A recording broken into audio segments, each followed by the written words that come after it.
तो कहानी है कृष्णदेव कॉलेज के गोदावरी गर्ल्स हॉस्टल की। एक ऐसी जगह जहां आज एक नई लड़की कदम रखने वाली थी और उसका आना एक बहुत ही भयानक दास्तान की शुरुआत करने वाला था।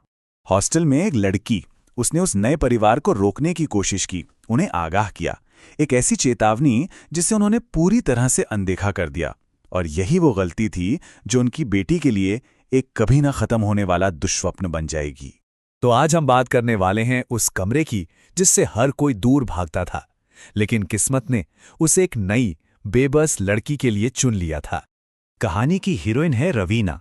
अब रवीना बिल्कुल भी हॉस्टल में नहीं रहना चाहती, पर उसके माँ बाप उसकी एक सुनने को तैयार नहीं है। वो तो बस उसे जबरदस्ती वहां छोड़ने पर तुले हुए हैं।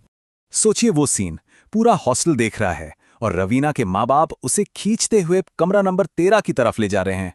वो रो रही है, गिड़गिड़ा रही है, मम्मी पापा प्लीज मुझे अपने साथ ले चलो, लेकिन उसकी आवाज जैसे किसी तक पहुंच ही नहीं रही थी। और उसके पापा के ये सख्त शब्द, बस यही वो पल था जब उसे समझ आ गया कि अब वो बिल्कुल अकेली है। उसके पास कोई सहारा नहीं था। उसे उसी कमरे में धकेल दिया गया जहां से कोई वापस नहीं आना चाहता था। यही वो एक पल था जिसने रवीना की किस्मत पर ताला लगा दिया। एक लड़की भागती हुई आई, उसने उन्हें वार्निंग भी दी कि उस कमरे में कुछ गड़बड़ है, लेकिन उन्होंने क्या कहा? हम अंधविश्वासी नहीं हैं, कहकर उसे भगा दिया। तो अब चलते हैं उस पहली रात में, वो रात जब रवीना का सबसे बुरा डर हकीकत बनने वाला था और कमरा नंबर 13 का असली राज उसके सामने खुलने वाला था। डर की शुरुआत तो इंसानों से ही हुई। कुछ सीनियर्स आए, दरवाज़ा पीटने लगे, शायद रैगिंग करने की कोशिश कर रहे थे। रवीना ने डर के मारे दरवाज़ा खोला ही नहीं और कांपती हुई अपने बिस्तर पर लेट गई। लेकिन इंसानों का डर बहुत जल्द एक ऐसे खौफ में बदलने वाला था जिसकी कोई कल्पना भी नहीं कर सकता। आधी रात, सब कुछ शांत, और तभी रवीना की आंख खुलती है। उसे कमरे में किसी और के सिसकने की आवाज आती है। उसकी आवाज कांप रही थी। कौन है? तुम लोग फिर आ गए, प्लीज चले जाओ। पर उसे पता था ये उसके सीनियर्स नहीं थे, ये कुछ और था जो उसी के कमरे में उसके साथ मौजूद था। और फिर उसने जो देखा उससे उसकी रूह कांप गई। बिस्तर के नीचे से एक काली परछाई निकली और किसी मकड़ी की तरह दीवार पर चढ़ने लगी। वो बड़ी तेजी से कमरे के एक कोने से दूसरे कोने में घूम रही थी और रवीना का तो डर से दम ही घुट रहा था। और तभी उस परछाई से एक ऐसी ठंडी भयानक आवाज आई, एक सीधा सा ऑर्डर जो साफ साफ बता रहा था कि रवीना इस कमरे में अकेली नहीं है और महफूज तो बिल्कुल भी नहीं है। तो अब कहानी एक बिल्कुल नया मोड़ लेती है। अब ये सिर्फ डराने धमकाने की बात नहीं रही थी, इस साये का एक मकसद था, एक ऐसा मकसद जो रवीना की जिंदगी को हमेशा हमेशा के लिए बदलने वाला था।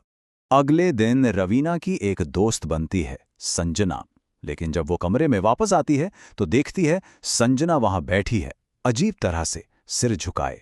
और जब वो सिर उठाती है, रवीना की चीख निकल जाती है। वो संजना नहीं थी।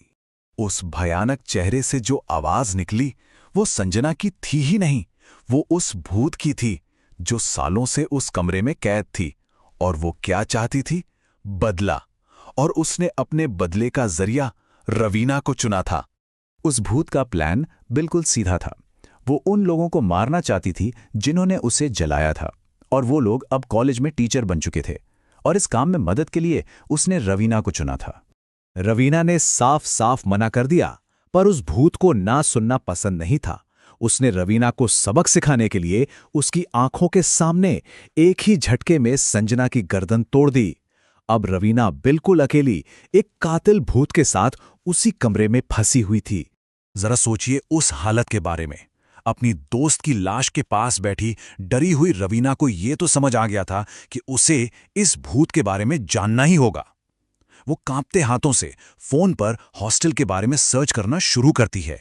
और जो सच सामने आया उसने तो पूरी कहानी ही पलट दी। शकुंतला कोई बेचारी मासूम विक्टिम नहीं थी। असल में जब एक सीनियर लड़के ने उसका प्यार ठुकरा दिया तो उसने बदला लेने के लिए उसे कमरे में बुलाकर जिंदा जलाने की कोशिश की थी। लेकिन उस आग में लड़का तो बच गया, पर शकुंतला खुद जल मरी। ये सच जानने के बाद तो रवीना को पक्का हो गया कि अब एक पल भी यहां रुकना मतलब मौत है। उसे बस किसी भी कीमत पर यहां से भागना था। वो खिड़की से कूद जाती है। उसे लगता है बस बच गई। आंख खुलती है तो वो एक स्ट्रेचर पर है, सामने ऑपरेशन थिएटर 13 का बोर्ड लगा है।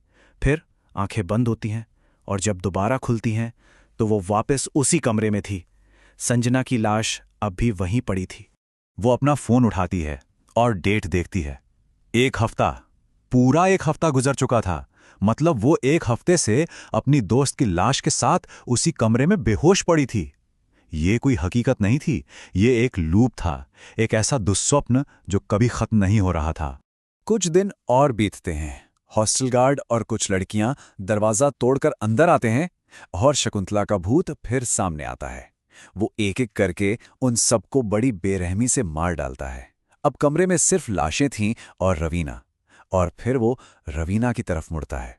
लेकिन वो रवीना को नहीं मारता। नहीं, वो उसे एक ऐसी सजा देता है जो मौत से भी कई गुना ज्यादा बदतर है। वो उसे जिंदा छोड़ देता है ताकि वो कमरा नंबर 13 की अगली डरावनी कहानी बन सके, जो हर नए आने वाले को उस कमरे की दहशत के बारे में बताएगी। और बस इसी के साथ रवीना हमेशा के लिए उस कमरे का एक हिस्सा बन गई।